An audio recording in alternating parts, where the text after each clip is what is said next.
At gas stations across the country, prices are shooting up higher and faster than they have in more than a decade.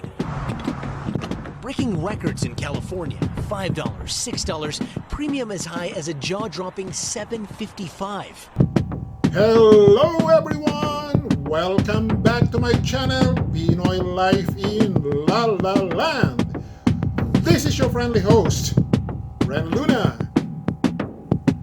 If you live in the Philippines, or you live in the land of Uncle Sam, or in any other country, you should not be surprised anymore. You should not be surprised anymore when there is a sudden increase of oil or gas price at the pump due to global issues or due to disruption because of war, like what is happening right now between Russia. Magandang gabi po.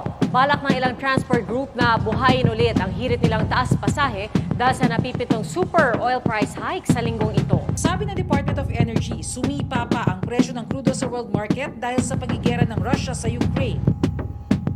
You know, if you live in those countries, what is their commonality? The commonality of those countries is they are reliant or dependent on foreign oil.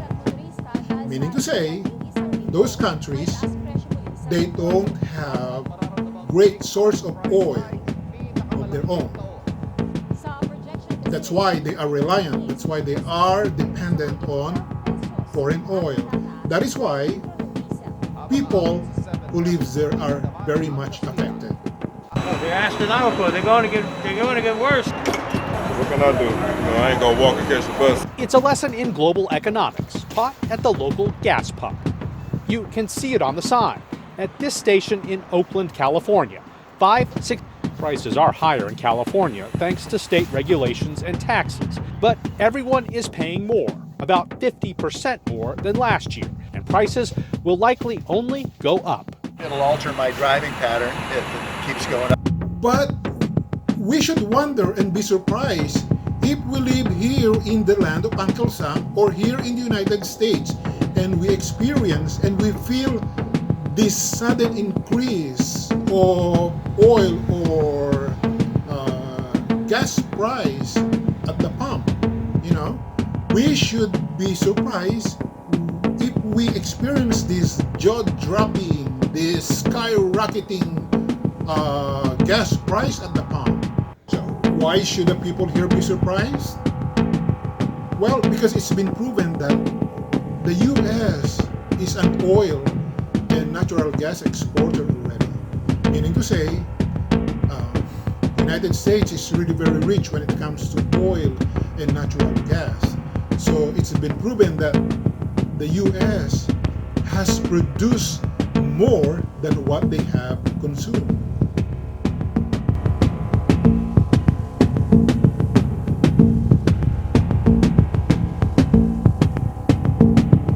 In 2020, President Trump made a bold claim that the United States became energy independent in 2019 for the first time since 1957. Because if we look at the total amount of all energy the United States has produced versus the energy we consume, yes, we achieved it in 2019. According to the United States or U.S. Energy Information Administration, the U.S. produced more energy than it consumed. The United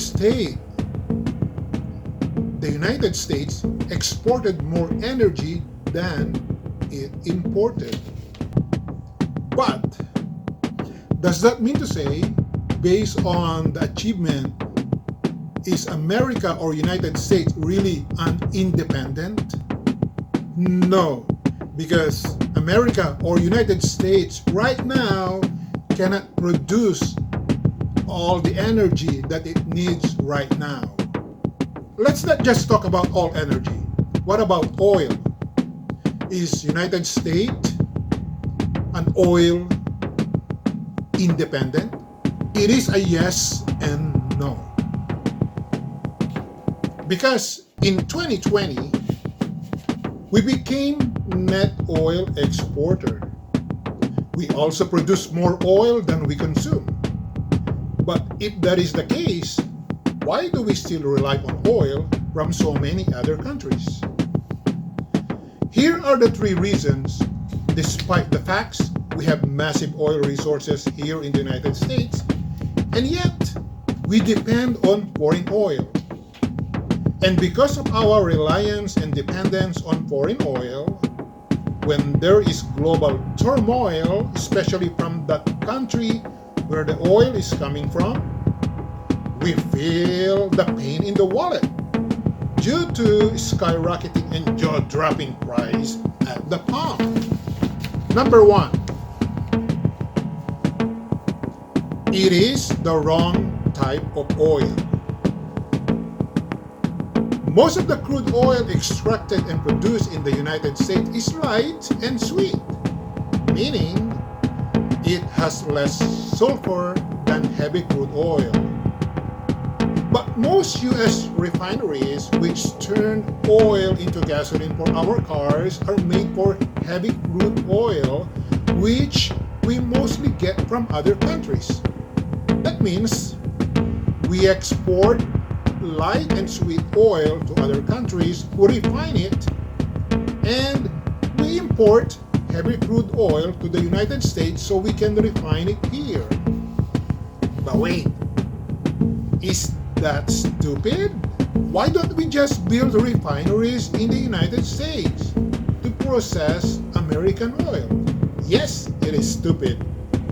But refineries have already been built, so we are stuck in an interdependent relationships with other countries, including countries with horrible and repressive regime, unless we invest in fixing these problems.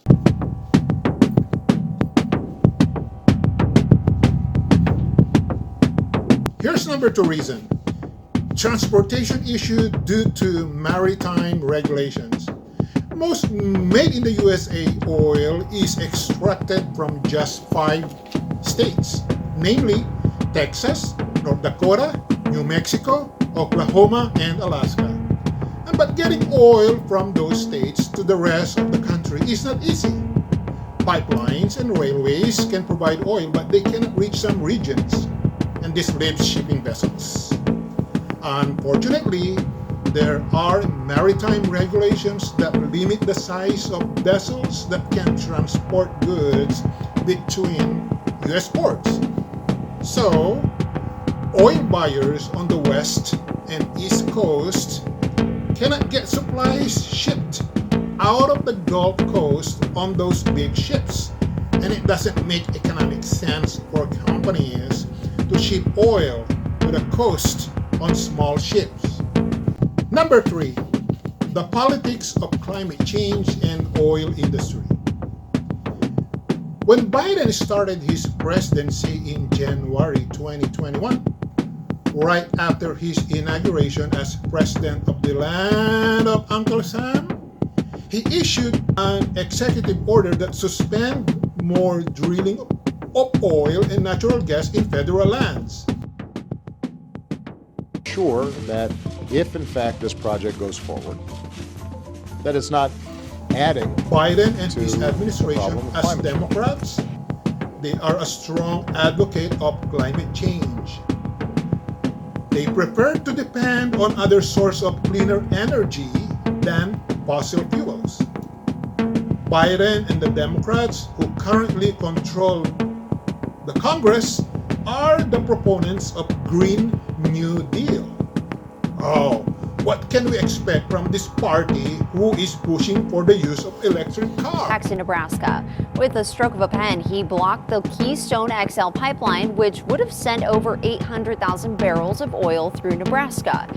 Is it not hypocrisy if this present U.S. government is politicizing the energy industry?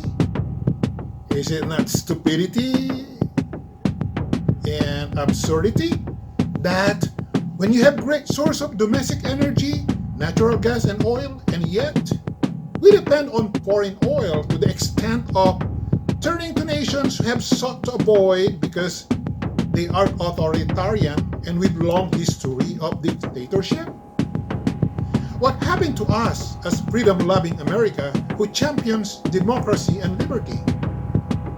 So what can we do to fix our dependence on foreign oil so that the next time that an authoritarian country invades its neighbor, we don't see this issue again. We don't experience this jaw-dropping price or this skyrocketing price of oil at the pump. Oh, I'm gonna leave that to the hands of the government. I hope they will do their job well.